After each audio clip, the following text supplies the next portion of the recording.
സ്വകാര്യ വ്യക്തിയുടെ പറമ്പിൽ ആശുപത്രി മാലിന്യം തള്ളിയതായി കണ്ടെത്തി.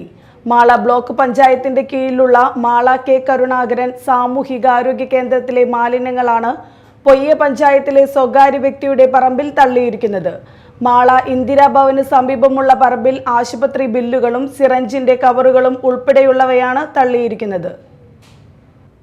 ശനിയാഴ്ച രാവിലെയാണ് സമീപത്തെ പറമ്പിൽ എത്തിയ തൊഴിലാളികൾ മാലിന്യം കൂട്ടിയിട്ടിരിക്കുന്നത് കണ്ടത്. തുടർന്ന് വാർഡ് മെമ്പറെ വിവരമറിയിക്കുകയായിരുന്നു. മാലിന്യം നിക്ഷേപിച്ചവർക്കെതിരെ ശക്തമായ നടപടി വേണമെന്ന് പൊയ്യ പഞ്ചായത്ത് 2ാം വാർഡ് മെമ്പർ വർഗീസ് കാഞ്ഞുത്തറ ആവശ്യപ്പെട്ടു.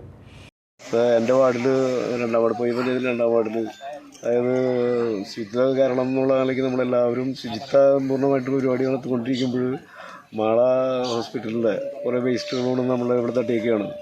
ഇതിനെതിരെ ശക്തമായ നടപടി എടുക്കണം. കാരണം മറ്റുള്ളവർ തട്ടുമ്പോൾ നമ്മൾ അതിനെതിരെ ശക്തമായി എടുക്കുമ്പോൾ ഇത് മാത്രം മാറിക്കൊടുക്കാതെ ശക്തമായ നടപടി അത് തന്നെ വേണമെന്നാണ് ഞാൻ മെമ്പർ എന്നുള്ള നിലയ്ക്ക് ഞാൻ ആവശ്യപ്പെടുന്നത്. കാരണം മെമ്പർ മാത്രമല്ല, നാടിൻ്റെ ഏറ്റവും ആവശ്യങ്ങൾ, അതായത് എവിടെ കൊണ്ടുവന്നിരുന്ന വേസ്റ്റുകൾ പുറത്ത് കളയണമെന്നും അല്ലെങ്കിൽ പഴയടിക്കാൻ സർക്കാർ തന്നെ തീരുമാനിക്കുമ്പോൾ നമ്മുടെ സർക്കാരിൻ്റെ ഒരു ആസ്പത്രിയിൽ നിന്ന് തന്നെ സാധനങ്ങളൂടെ കൊണ്ടുവന്നിടാമെന്ന് പറഞ്ഞാൽ ഒരു ശരികേടുണ്ട്. അതിന് ശക്തമായ നടപടി എടുക്കണം. വിവരം അറിയിച്ചതിനെ തുടർന്ന് മാള പഞ്ചായത്ത് ബ്ലോക്ക് പഞ്ചായത്ത് ആരോഗ്യവകുപ്പ് അധികൃതർ സ്ഥലം സന്ദർശിച്ചു. കുട്ടികൾ ഉൾപ്പെടെയുള്ളവരെ ഉൾപ്പെടുത്തി ഹരിതസഭ പോലെയുള്ള വിവിധ മാലിന്യമുക്ത ക്യാമ്പയിൻ നാടാകെ കൊട്ടിഘോഷിച്ചു നടത്തിക്കൊണ്ടിരിക്കുമ്പോഴാണ് ഉത്തരവാദിത്തപ്പെട്ട ഒരു സർക്കാർ സ്ഥാപനം തന്നെ ഇത്തരത്തിൽ മാലിന്യം തള്ളിയിരിക്കുന്നത്.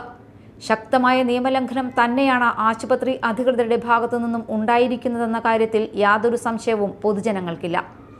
ആതുര സേവനം നടത്തി മറ്റുള്ളവർക്ക് മാതൃക കാണിക്കേണ്ടവർ തന്നെ ഇത്തരത്തിലുള്ള പ്രവർത്തികൾ ചെയ്താൽ സാധാരണക്കാരായ ജനങ്ങൾ ഏതു തരത്തിലായിരിക്കും പ്രതികരിക്കുക എന്ന കാര്യവും ശിക്ഷ നടപ്പാക്കുമ്പോൾ ഓർക്കേണ്ട വസ്തുതയാണ്. Media time, Mala.